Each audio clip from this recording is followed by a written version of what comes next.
Hi, how's it going, Professor? My name's Stefan Wagner. I'm a senior communication major, and I took this music online class because I have a really big passion for music. Play a lot of guitar probably for about 5 or 6 years, and one of my huge role models is Bruce Springsteen.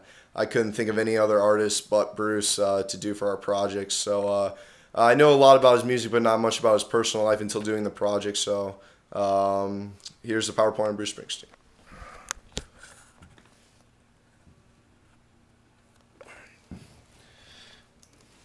That's just a quick picture of Bruce right there.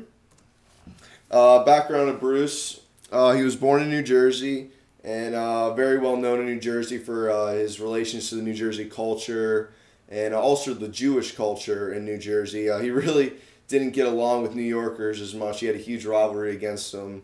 He always thought New Jersey could compete with New York, and his passion really stood out for himself.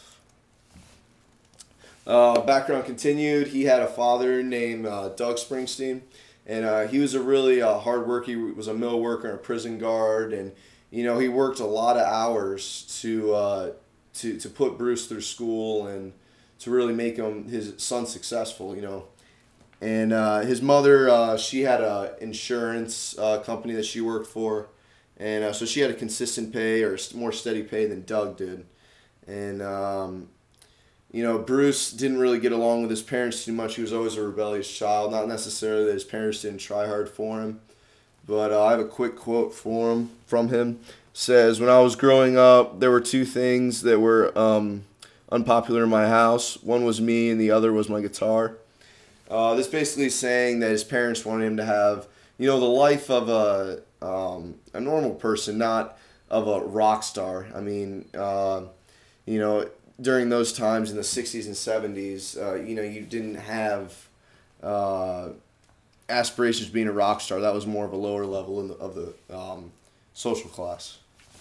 Some of the influences for Bruce is most like other kids or,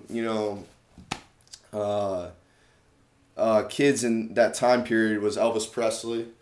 Obviously, he's the king of rock and roll, and all of his songs were on the radio, on TV, and he really helped influence Bruce.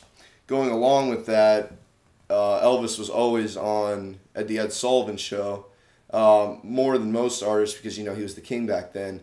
And Ed Sullivan really showed the influence of of rock through. He was the first loophole into rock. So that's a really cool thing Ed Sullivan did for Bruce. I thought this was a quick, interesting fact. The military refusal. Bruce was drafted to fight in the Vietnam War in 1967, and during his physical, they declared him to not go to war and refused his physical, and he didn't pass his physical because they said he was crazy.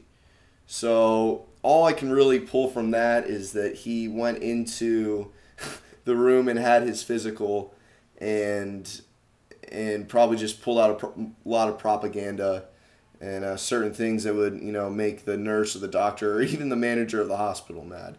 So that just shows another side of Bruce, or the same side of Bruce, of his rebellious side. And this is when he started writing songs. He was in a lot of bands before he formed the E Street Band, which he's most known for and still with to this day, which I'll talk about further along. But he was in a lot of bands before, and he finally found the E Street Band, and they described him and gave him a nickname as the Boss because he organized the band so well that everything just choreographed itself together, and it just made things a lot easier. After the E Street Band got big and played a lot of shows, they got a record deal with Columbia Records and made a couple of records before their major one, which was Born to Run, which had 7 Billboard chart top 100s with some of the likes of Born to Run, Glory Days, Dancing in the Dark, The River. I mean, he just spit out hits with that. That was his biggest record, was Born to Run. And this is a quick example of Born to Run right here. If I can find it.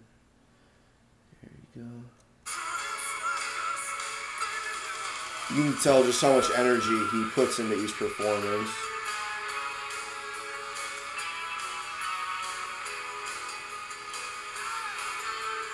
He just makes it fun.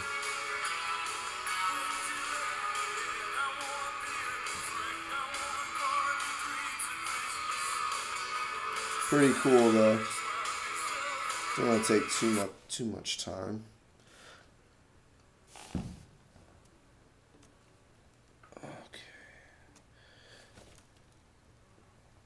And then next, Bruce came out with some other titles that weren't as successful as Born to Run, but the main point is that he kept making more music for his viewers. He never stopped trying, which, you know, these days is very hard to come by when a musician just can tour all through the summer and just not make any music, but Bruce did both of those things, so I thought that was really cool. That includes his Born to Run tour. This started his commercial success, as I said before, in 1984 with his 7 Billboard charts. And this is interesting. This is more of his love life, which I didn't know before, is about Julian Phillips. He was married to her for a very short time before he had an affair with the backup singer, which was Patti Scialfala.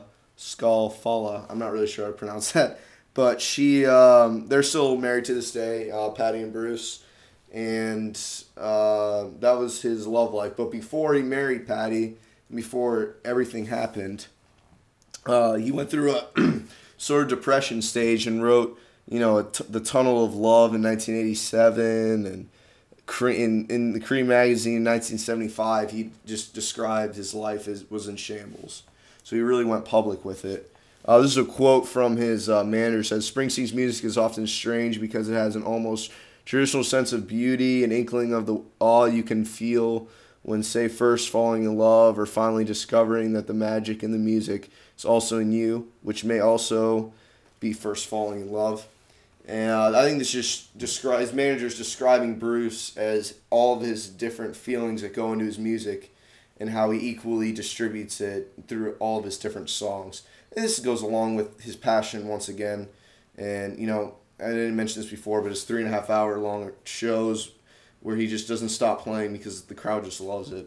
That's his main thing. And this leads into his bounce back, which in The Ghosts of Town 1995, it's an acoustic record where he took a lot of poems and writings from the Pulitzer Prize winner, Nebraska, and just wrote a lot of good songs from there. And this is his rock and roll induction. I'll show you real quick. It's from Bono, and he got inducted in 1999. I thought this was really cool. Just kind of skip ahead.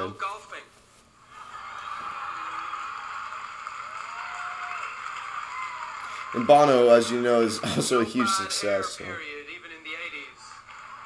No embarrassing movie roles, no pet snakes, no monkeys. Just describing Bruce.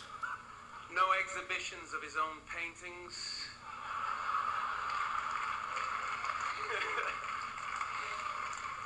No public brawling or setting himself on fire on the weekend. Well, you can't be a big legend and not be dysfunctional. It's not allowed. You should at least have lost your looks. Everyone else has. Did you see them? Okay. It's like, madam. And that's just Bono saying that, Bruce hasn't done a lot of things wrong at all. And, he's a very committed artist. And I just want to say also thank you. And if you have any questions or comments, or if I don't think I'm missing anything. So hope you have a good week. And if you have any questions, just feel free to email me. Thank you.